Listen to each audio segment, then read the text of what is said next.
এবারে যাবে ইনশাআল্লাহ, এবারে যাবে সংসদে।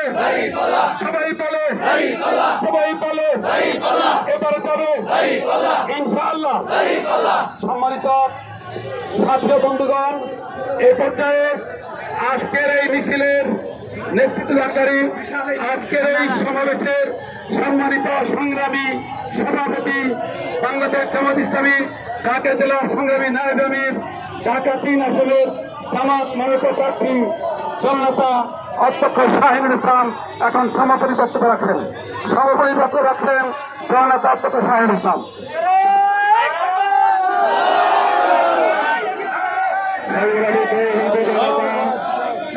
আপনারা যারা আল্লাহর দয়া এবং অনুগ্রহে 2033 সালে 5 আগস্ট অনেক রক্ত, অনেক জীবন, অনেক মায়ের একমাত্র সন্তান হারা ত্যাগের মাধ্যমে দ্বিতীয় স্বাধীনতার অর্জন হয়েছে।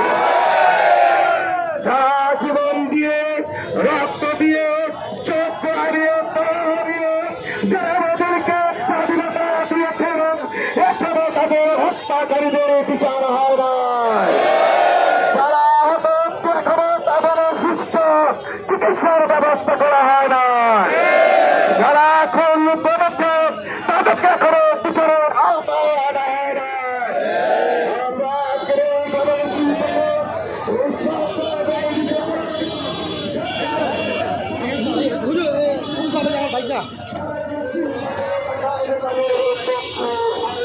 থেকে যারা তাদের বিরুদ্ধে জন্য তাদের পরিবারকে পুনর্বাসনের ব্যবস্থা করতে হবে। যারা আহত হতে তাদের সুচিকিৎসার ব্যবস্থা করতে হবে। যারা খুন করেছে খুনিদেরকে বিচারের আওতায় আনতে হবে এবং আমাদের ভাইদের শহীদ এবং গাজীদের ত্যাগের বিনিময়ে যে বৈষম্য দূর করে ইনসাফ কায়েমের কথা ছিল